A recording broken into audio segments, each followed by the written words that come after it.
Bussin' with the, always bussin' with the, bussin' with the boys. Bussin' with the, always bussin' with the, bussin' with the boys. We're staying at home, but we're not alone. We're quarantined with the boys. Oh, let's go! Let's go. Derek, Boy, man. what's up, man? How you guys been? Just living the dream, Good, bro. one day at a time, out in quarantine. Hey, did I just see a video of you guys throwing punches at each other? Throwing what? Sorry, what? Will throwing a punch at you? You did. We can talk about that as soon as we start this thing. Are we started? Yeah, it's rolling. We've been rolling the whole time. All right. Oh, Derek. Okay, actually, don't put this part in. But Derek, I'm gonna ask you questions because I just want to know like your thought process and everything. And then if you're like, hey, I don't want that to be a thing, then we'll cut that out. But like this is we're never about trying to get clicks or anything. I just want to know. He knows the boys are for the boys, man. 100%. Cool. So that's our biggest goal in this whole podcast thing is to make sure that's never like our goal is never about getting clicks. It's about like pumping up the boys and getting your thing going. No, I appreciate it. We're good. That's awesome. No worries. But yeah, we're very unprofessional here. So just keep it as is. I know you're a family man, you're a religious man, so I don't think we'll have any issue with you getting too rowdy on this whole entire thing. But there's you did bring up that yes, Will threw a punch at me. I'm talking with my lawyers right now about what to do from a legal standpoint. I'm still in my statute of limitations of whether or not I can press charges. So I may have to go down that route and take all of Bussin' with the boys from Will. But it's crazy. It's crazy. It's crazy to me that so that people who are watching this that don't know what we're talking about, there's a clip that came out that somebody tweeted at me and Will of when I was at Michigan and he was at Nebraska, and it was 23-9. We're actually getting our dicks kicked in the fourth quarter, and I just pushed Will to the sideline as any good offensive lineman should do, and he was frustrated and threw a punch. And refs hate me, and so they did nothing. So the refs also need to be seized. They are the police officers. They are the security and the police officers of the field, and they did not protect all the players at that time. And I think they should major bias them. But I don't even know if that's a word. I didn't think that knowing Will, I didn't know that it would go to that and escalate so quickly. Like I didn't think that would happen. I saw this video. I was like, there has to be some background there because I know you too. That there may have been that probably wasn't the only first. Maybe at the whistle push. That's just my take. I can. There was nothing that we didn't like know each other or anything back then, obviously, which is crazy. That's why I love the video so much. But I'm sure Taylor was saying something. You know what I mean? You know what I'm saying, Taylor? Like, the play was done. Like, it is what it is. We've already talked about this. The play was over, and in Taylor Lewan fashion, he finished. Nasty O lineman who finished, which is good on you. But it's like, yo, the play's fucking over. You know what I'm saying? He knew me. I just, good old white boy, just jogging back to the huddle. Next play. Let's finish this game out. See, that's what I saw the video, and I just want to make sure that you two are okay before we start. Hey, yeah, Taylor. We're good. Derek put me on ESPN. God damn it. There's always like some fucking highlight on me, number one. Derek had me on ESPN. What year was it? Was it my sophomore year, I think? Yeah. Fresno State came to Nebraska. Yeah. And Derek had a top 10 play because he like scrambled for the pylon of the end zone. Didn't you like jump over two of us or something? I did do a front flip. I did. Oh, no way. It was on top 10 back when ESPN did the top 10. Like it was one of those top plays. I was like, fuck. You know what's funny is forever I've had that picture. Now my wife got that for me literally that Christmas, like life size blown up, right? And it's like one of the coolest plays because you can like literally see Nebraska, like where you guys run out of the tunnel in the background and all that good stuff. And she gets it blown up for me. And for years, like obviously I've watched you play. I'm a football fan, right? I've watched you play with the Redskins. I've watched you play, right? But I never put two and two together that you were in the picture until we signed you. And you were like, dude, you remember that front flip? And it clicked. I was like, no way. This is the dude I jumped over. Yes. Yes. Yes. I can't believe he got you like that, Will. That's you can't crazy. believe it. You can't believe it, or you're just like, do you have it? just Is it hard- in your house right now, Derek? No, so we just moved in. I don't have it blown up yet, but I don't have it framed yet, but that's one of my all-time favorites for sure. So you're officially moved into Vegas, huh? We're here, man. We are here. No Yes. doubt. Are you stoked? Like, how far are you from the strip? We're literally, I can like literally look out that window and see it. Like it's probably 15 minutes max. And so I assume you don't have any gambling problems yet, but they're probably they're fast on their way. Yeah, absolutely. My wife is going to have to handcuff me before I can't leave the house.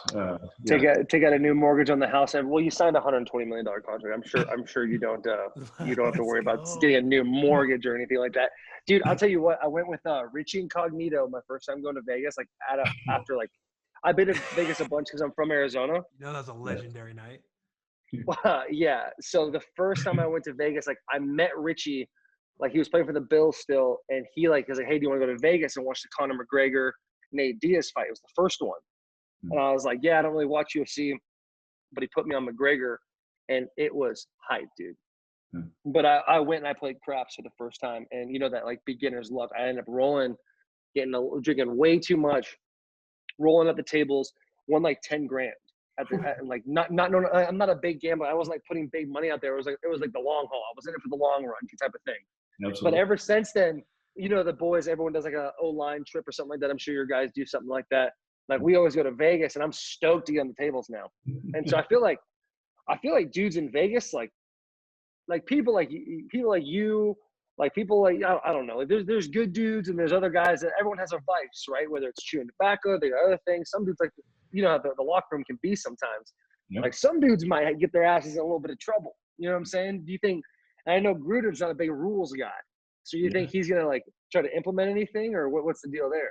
You know, that's the crazy thing to me is like we think about the NFL gambling, and then we put a team in Las Vegas, right? Right. Totally different topic, but Hey, yo, Derek, I need you to get a little more enthusiasm behind that voice. I feel like you have your child sleeping right next to you. And you're trying to like calmly talk. Like, listen, I think it's very important. my wife is giving me the look.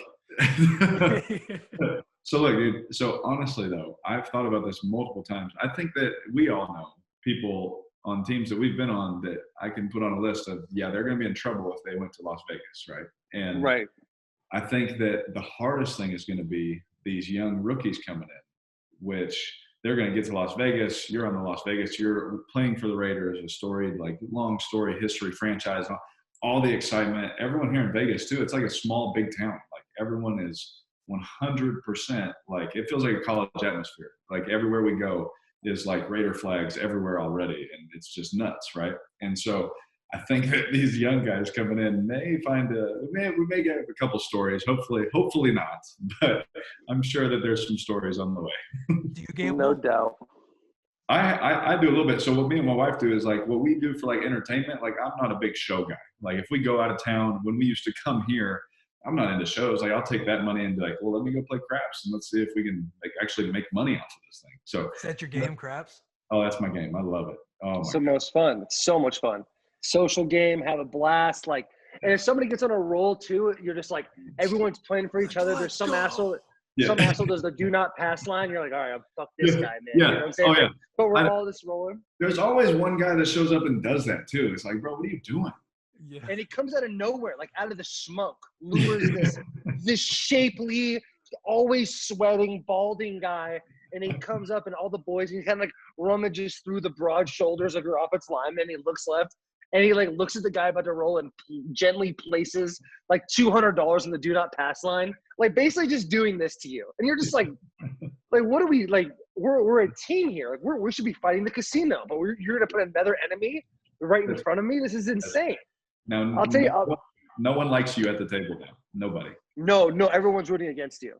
I'll tell you who loves craps. Who loves like, but he's a nickel and dimer. Like I don't know if you've gotten to know him at all, but Marcus Mariota, one of my favorite teammates of all time. Like one of the hardest workers, great leader. I think you guys will really enjoy each other. Obviously, it's a very weird situation with like you guys both being quarterbacks. You guys both, there's only one quarterback, but he loves hitting the craps. Have you talked to him at all, or had any of those conversations with him about like how to get acclimated to guys, like any of that stuff? Kind of like been a good teammate, or been like, all right, we'll see how it goes.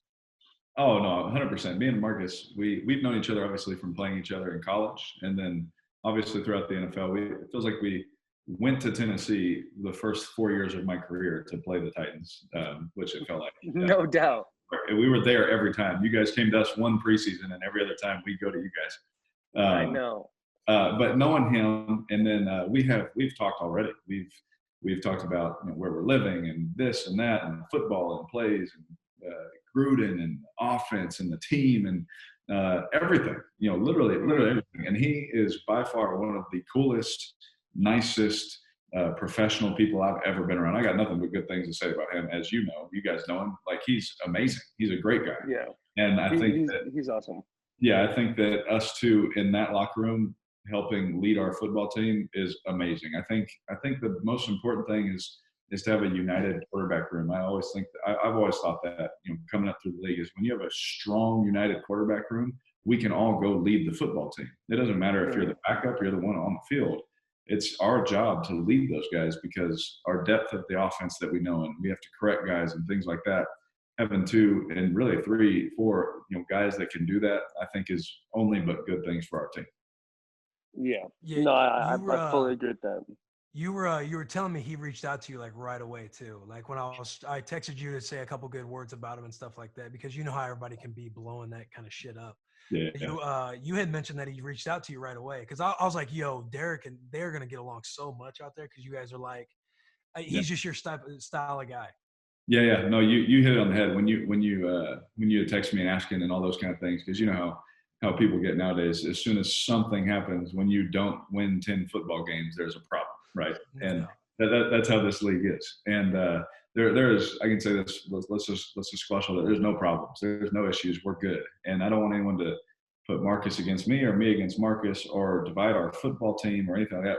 We're in this thing together to lead our team. And the coolest thing ever is I've had a lot of great guys come and be the backup here. Like I long list of guys that have been here for my 7 years, right?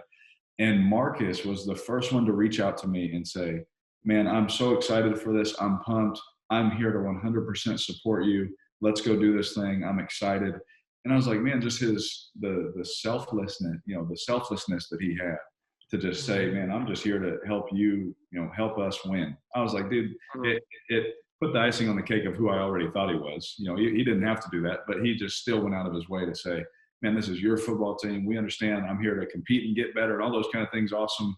Just like every football player is, but let's just go do it together. And like, I was like blown away by just the kind of person that he is. And you guys probably, aren't shocked with hearing that, but that's just the kind of guy he is. Yeah, not at all. I mean, like Marcus is the most selfless human being I've ever met in my life. He's the most detailed and diligent I've ever met. Just notice things when you guys go, when we do have an OTAs or when we do go to camp or whenever anything starts, he will go 1 yard past the line and come back every single time. He and I we'd be right next to each other in all the moments. I think that says a lot about a person, just how they get the little tiny details. And he is I cannot say enough good things about him. It's unfortunate because I don't know you. I don't know you that well. We're in the same draft class. So I've known of you for a while, and I got to know you at the rookie symposium when they did have that, because the Raiders and the Titans were together. We have for some reason been like brother teams throughout our career. Like you guys always coming up, and in the last 6 years we've played each other 5 times. Yeah. So it's kind of crazy, but I just think when Tannehill came to the Titans, Tannehill had a very similar approach. Like Tannehill and Marcus are both unbelievably good guys. Like, hey, like we're in this together. And then they had the same mindset as how can we grow to help this team, this franchise. And I think that's going to be huge for the Raiders as well. But whether you guys like it or not, that's going to be a huge story, right? Is what's going to happen like throughout camp. It's going to be who's throwing the ball well, who's doing this well. Anytime you throw a pick on 7-on-7 or in warmups, like, oh, The Carr 7-on-7 played stats shit are gonna be today, and then posted. do you see the way Marcus handed that ball off? My God, it's Oh, just yeah. crazy. Like, it's crazy how people blow things up, and I think it says a lot about both of your character, how like you guys are able to set those things aside and know that whatever you believe in, whatever you put your the higher power in, is it already knows it's going to happen. Yep. And so you guys just putting the work in and doing that, I think it's very, very cool. But that heat's coming, man. It does. I've seen it. I've been in the middle of it. Oh yeah. It's just part of the gig. It is what it is. Oh yeah. The media, dude, they're just looking for those clicks. That's it. They just want those clicks, bro. And Dude, they need it. And that's been the story of my life for 7 years. That's just what it is, especially with all the turnover that we've had. My goodness, like everything is just a story with us. So hopefully, third year in the system, let's just hit the ground running. Let's just go play football, and let's all just high five each other at the end. Like that's all I want to do. Why do you think there's been so many? Sorry, well, I hate interrupting you, but why do you think there is been so many stories? Why is that? Like, did you and Gruden have a fight? Did you guys get an argument? Do you guys start spatting at each other? That's what I was going to say. You know what I'm saying? People are always saying like, and dude, you walk in the facility. I don't know how it is at the Raiders, but like I walk in the facility and there's things up, and it's like if it's ever the Raiders, it's like, well, we know Derek Carr's not Gruden's guy, and it's like, well, how the fuck do these people know that? You know what I'm saying? Like, how do these people understand? And Gruden seems like a type of guy. He seems he's a very smart individual. He seems like a person that seems very outgoing and is a very open book. But I think he very much keeps stuff close to the vest. Yes. And he tricks people with how charismatic he is, how colorful he can be, and how fun and outgoing and outlandish he can be sometimes. No. But I think like he'll give you this much, but there's so much more to him that I think you might know a little bit more of. 100%. That relationship. Yeah. You're right. What people don't get to see from the outside looking in is him and I, our interaction every single day. And that's why our tight end, like he just came out and was like, all this talk about a new quarterback was mind boggling to me, the way I watch those two interact every day. Well, no one gets to watch us do our jobs. No one gets to watch how we interact, how practice goes, how we game plan, how we make corrections during the games and all these kind of stuff. The freedom that he gives me at the line of scrimmage, like there's just another level of stuff that we don't go into. And he's always been a guy that is, like you said, he's going to show you so much with his personality and things like that. But his competitive advantage is what he knows and what he sees on tape, and he's going to hold that close to his vest. He doesn't care if anyone talks. He does not care one bit if everyone hates me, if everyone doesn't like the way I threw that pass or did that thing. He's going to watch his film. He's going to show me his grade sheet. And he's going to say, hey, just do this and this, and I don't care about anything else. And then he's not going to answer the questions that everyone wants answered. He just won't do it. That's not his personality. He directly communicates to me. I mean, what people don't understand is I've talked to this guy on the phone almost every day. I was on the phone with him yesterday for like 15 minutes, just talking about some other stuff with our team, right? And people just don't get to see that stuff. And for whatever reason, because of the way that I do live my life, they don't get to see the competitiveness in me. They don't get to see the how much I love football, the grit and all those kind of things, the similarities that Gruden and I do have. They don't get to see those things when we're behind closed doors, Yeah, no, I definitely get that. Which I think is a good way to transition into, when I texted you that one day, like, I love the fucking IG post you're doing now. The subtle little like drop an emoji and people talking about your kind of competitive nature and questioning it. And you're kind of just like throwing a little jab, like, the boy is fucking here and competitive. How do you feel like your mental has changed to probably read certain things and it might affect you, might not, to where you came out on Twitter the other day saying like, I don't, in my words, not yours, like, I don't give a shit what the haters think anymore. Yeah. Talk about that. Talk about how your mental's changed from that. People kind of questioning it to, what it's become now. Yeah. That's always been, that's been, again, another part of my life that people just don't really know the depth of my competitiveness. They don't really know the depth of that dog in you, and it's because I don't need to portray that, on the streets or anything like that. I just portray myself. I'm a husband, I'm a dad, and that's just what I keep it, But if it comes down to it, don't mess with my family, kind of, right? But I just keep that kind of compact, and I'm a people pleaser. Like growing up, the last couple of years is you can't please everybody. You know, it's impossible. And that's something I had to grow through as a man and as a person, to where I really don't care what anybody has to say about me. You can turn the film on, let's watch this, let's watch that, and then we can talk about it. You know, then it's a different conversation. But when I continued, you know, so many times to let people write these narratives and I would just give them these politically correct answers, man, I'm done with that. Like, they can have all that. Like, I'm done with it. Like, I know what I can do. I know what kind of player I am. I know what I put on film. I know the things that I've accomplished and things like that. And I know the things I can do better and the things I'm going to accomplish and the things I'm going to move forward.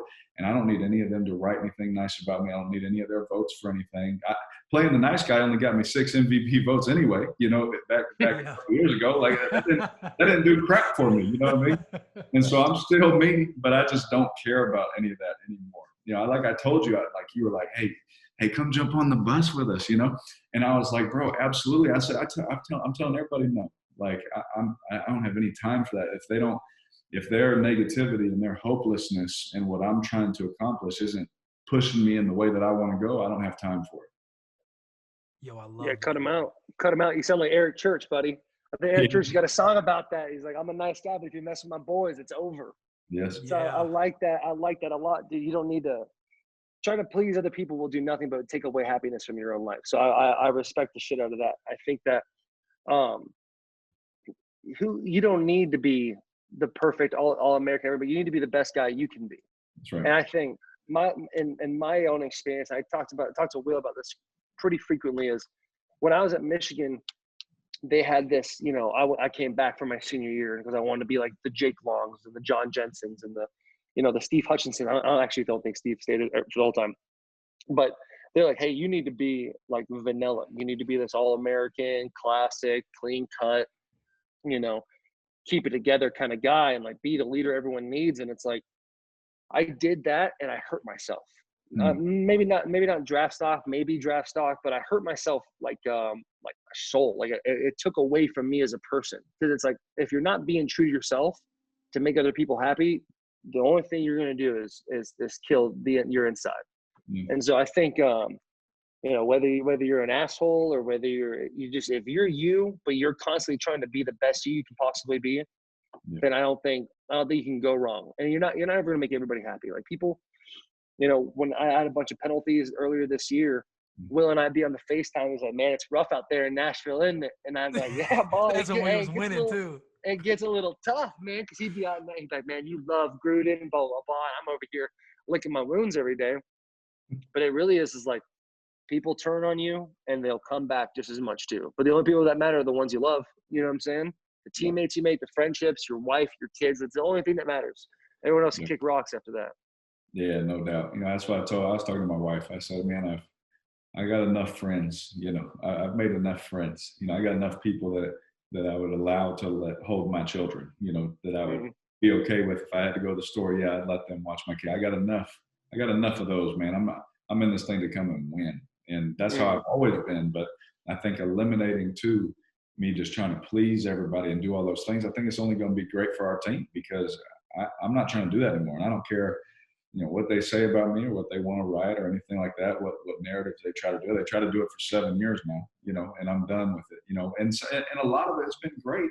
A lot of it's been good, but even that stuff will fill you up the wrong way, man. I'm just trying to stay right here and just do my stuff.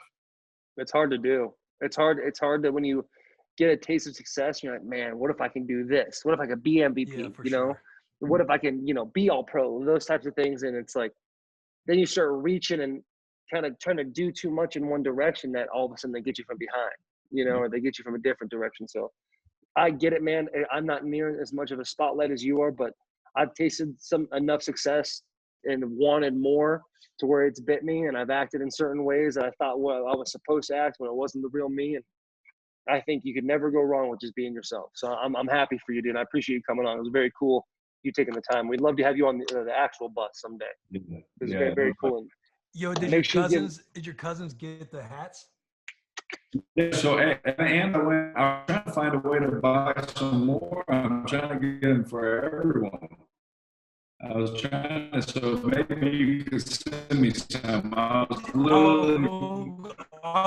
will get you hooked up. We'll I get was you hooked up. literally going to buy it right today. So absolutely. Hey, right before you get off, you were mentioning you were talking with Gruden yesterday for like 15 minutes. How are you guys kind of, how are you adapting to this kind of quarantine or virtual meeting setup to where I've seen you post stuff to where you're throwing routes and stuff and probably meeting up with guys and talking to them constantly. How are you communicating and keeping up with everybody and being, you know, being the leader, being the QB? Well, yeah, it's tough, you know, with everything that's going on, man. Like this stuff is crazy. You know, we It's haven't. nuts. You know, I don't know if anyone, you know, we could recall a time where something like this has happened, where everything really, life just shuts down, right, for a lot of people. And one thing that we've been able to do, you know, every morning, man, I get up, bro.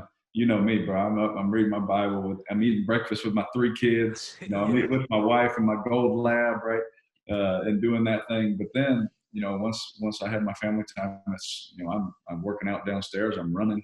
I'm throwing, you know, I'm studying, I'm watching film, I'm watching, you know, what I have been doing is I'm watching every bad play that I was having, and then I'd write them down, and then I'd go to the field and, you know, throw those 100 more times. You know, I'd throw all those reps and get all those things, and so just trying to fine tune. You know, I feel like, you know, the worst thing to do right now is to actually, you know, be alone and stay aside and just kind of just say, well, everyone else is just chilling, like, because not everyone is chilling. You know? Oh yeah, no doubt. You know, the worst thing to do right now is just to be lax and, oh man, when we start up, you know, if we start up, you know, then a week goes by, then 3 weeks, then a month, and then you're like, well, I haven't done anything, you know, and that's just never been my mindset. So as soon as the season ended, I took a few days, but man, I've been hitting it ever since, and my life has kind of stayed the same course, obviously with you know, with what we're doing workout wise and things like that, but you know, for the families and those, you know, really, you know, the nurses, the doctors, the hospital staff, the patients, everybody dealing with this stuff, bro. Like my prayers are out to them because they're in the midst of it every day, and they got to go back home to their families. You don't know if you have it and things like that. So, you know, I'm glad that we have people a lot smarter than me dealing with this stuff. But you know, I'm just trying to do our best without, you know, getting too close to anybody. Yeah. Well, shoot, we appreciate you coming on, man. Thank you. I know you don't go on other stuff, so hey, you know the boy is very grateful that you came on here. Yeah, absolutely, bro. Appreciate you guys for real.